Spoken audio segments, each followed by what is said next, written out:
అసలు జనం ఫుల్గా ఉన్నారు. ఊళ్ళోకి కనుక వెళ్తే దాదాపు 2 కొబ్బరికాయ.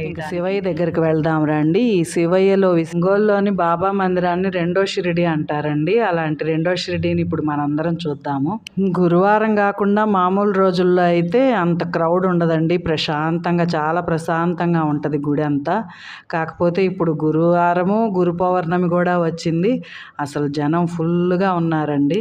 కాకపోతే విశేష దినాల్లో అయితే అలంకారం అది కూడా బాగుంటుంది కదండి. 10 గంటలకి నేను, మా పిన్ని, మా అమ్మ నడుచుకుంటా గుడికి బయలుదేరామండి. మాకు నడిచి వెళ్ళొచ్చండి గుడికి, వాకబుల్ డిస్టెన్స్. గుడి ముందే మనకు కావాల్సిన పువ్వులు, దునిలో సెట్టు అన్నీ అమ్ముతారండి. ఏం కావాలంటే అవి కొనుక్కొని వెళ్ళొచ్చు. మేమైతే దునిలో కొబ్బరికాయ వేయటానికి కొబ్బరికాయ, కర్పూరము అవి తీసుకొని బాబా దర్శనానికి వెళ్ళాము. లోపలికి వెళ్ళి చూస్తే ఈ క్యూ చూడండి ఎంత పెద్దదిగా ఉందో. ఈ క్యూలో కనుక వెళ్తే దాదాపు 2 గంటలు సమయం పట్టేటట్టుంది.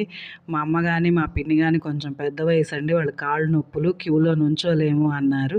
సరే బయట నుంచే బాబాని దండం పెట్టుకొని, బయట నుంచి దండం పెట్టుకోవడానికి కూడా దాదాపు 1/2 గంట పట్టిందండి. ఇంకా శివయ్య దగ్గరికి వెళ్దాం రండి. ఈ శివయ్యలో విశేషం ఏంటంటే ఈయన మరకత శివలింగం అండి, పచ్చగా ఉంటాడు. అలానే నందీశ్వరుడు కూడా పచ్చగా ఉంటాడు. శివయ్యను చూశాక చూడండి, గురు భరద్వాజ బృందావనము మాస్టర్ గారి సమాధి మందిరానికి వచ్చామండి. అన్ని గుళ్ళు కూడా భలే అలంకారం చేస్తున్నాయండి. విశేషమైన రోజుల్లో వస్తే మనం ఇట్లా అలంకారాన్ని కూడా చూసి సంతోషించవచ్చు. ఇక్కడ చూడండి, ఒక తలుపు మీద భరద్వాజ మాస్టర్ గారు, ఒక తలుపు మీద బాబా గారిని చెక్కారు. 2 తలుపులు కూడా ఇప్పుడు మనం దర్శనం చేసుకుంటున్నాము. ఇంక ఇప్పుడు మనం లోపలికి వెళ్ళి మాస్టర్ గారి సమాధి మందిరం చూద్దామండి. సమాధి అంతా ఇలాగ పూలతోటి అలంకరించున్నారు. మామూలుగా అయితే మనకి ఎన్ని ప్రదక్షిణలు కావాలంటే అన్ని ప్రదక్షిణలు రోజు చేసుకుంటూ ఉంటారండి. ఒక్కొక్కళ్ళు 108 ప్రదక్షిణాలు చేస్తూ ఉంటారు. కానీ ఈరోజు ప్రదక్షిణానికి అవకాశం లేదండి. సమాధి తాకి దండం పెట్టుకొని ఇటు ఒక్క రౌండ్గా వచ్చి మాస్టర్ గారి దగ్గర దండం పెట్టుకొని అటు ఆ గేట్ నుంచి బయటికి వెళ్ళిపోమని చెప్తున్నారు. నమస్కారం చేసుకొని 1 గంట సేపు లోపల కూర్చొని పారాయణ చేసుకోవచ్చండి. పారాయణ చేసుకుంటూ కూర్చున్నాము. ఇంకా మనం చూడవలసినవి దత్తాత్రేయుడి మందిరము, ద్వారకామాయి, పైన రాజరాజేశ్వరి అమ్మవారు ఉందండి. ఆ 3 గుళ్ళు చూసుకొని వద్దాము. ముందు దత్తాత్రేయుడి దగ్గరికి వచ్చి ఒక 3 ప్రదక్షిణాలు చేసి నమస్కారం చేసుకున్నామండి. త్రేయుడి దగ్గర నుంచి ద్వారకామాయికి వెళ్తే ద్వారకామాయిలో దుని ఉంటుందండి.